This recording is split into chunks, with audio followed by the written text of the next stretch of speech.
Hello students, teachers, parents, history nerds.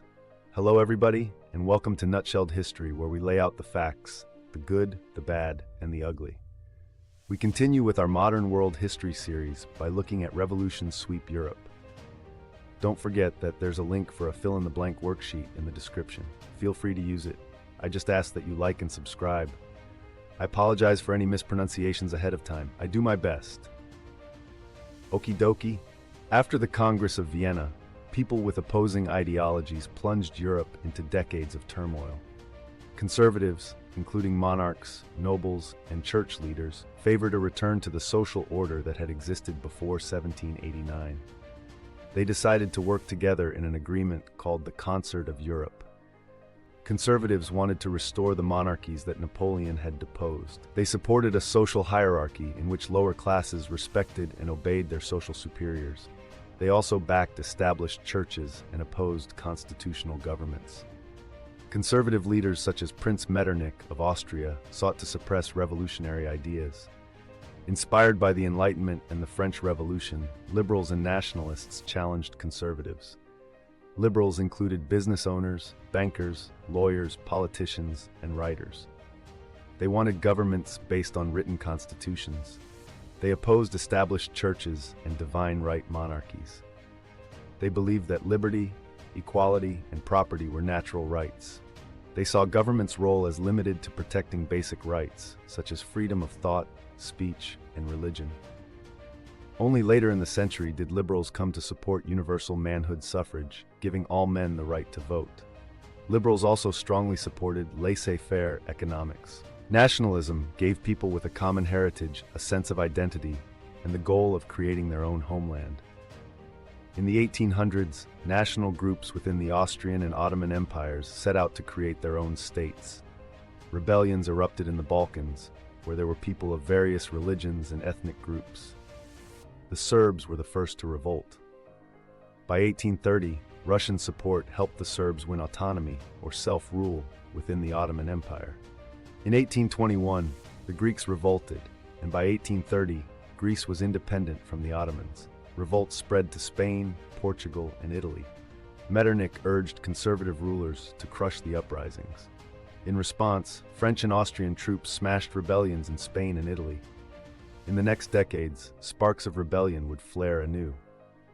Added to liberal and nationalist demands were the goals of the new industrial working class. By the mid-1800s, social reformers and agitators were urging workers to support socialism or other ways of reorganizing property ownership. In 1824, Charles X inherited the French throne. In 1830, Charles suspended the legislature, limited the right to vote, and restricted the press. Angry citizens, led by liberals and radicals, rebelled and soon controlled Paris. Charles X abdicated. Radicals hoped to set up a republic, but liberals insisted on a constitutional monarchy. Louis Philippe was chosen king. As the citizen king, Louis favored the bourgeoisie or middle class over the workers. The Paris revolts inspired uprisings elsewhere in Europe.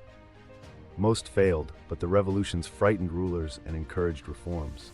One notable success was in Belgium, which achieved its independence from Holland in 1831. Nationalists also revolted in Poland in 1830, but they failed to win widespread support.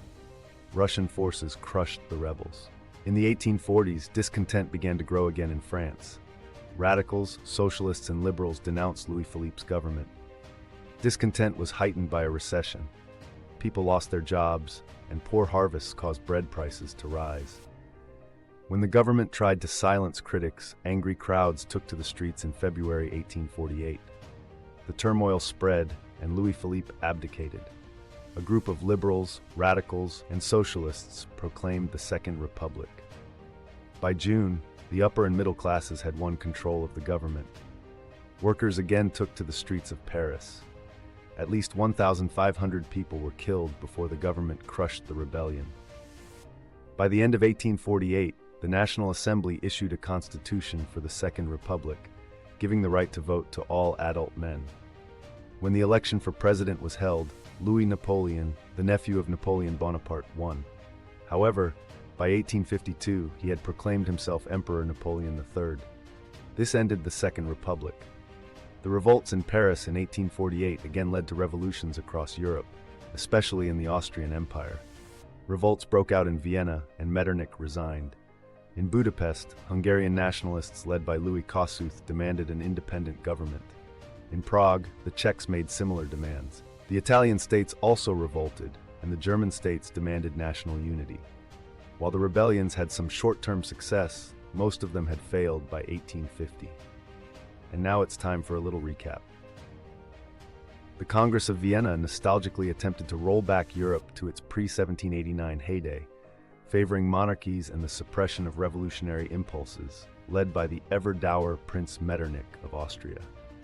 Despite these efforts, liberals and nationalists, inspired by Enlightenment ideals and the French Revolution, clamored for constitutional rights, sparking rebellions among the Serbs and Greeks in the 1830s. Metternich's response? Dispatching troops to quash uprisings in Spain, Portugal, and Italy, underscoring his disdain for festive revolutionary fervor. The ousting of France's Charles X ushered in Louis Philippe's reign as the citizen king, but the 1848 revolts ignited widespread turmoil across Europe, briefly yielding reforms and Belgian independence, while Polish nationalists faced Russian suppression. France, in its perpetual quest for drama, toggled between a Second Republic and the coronation of Emperor Napoleon III by 1852.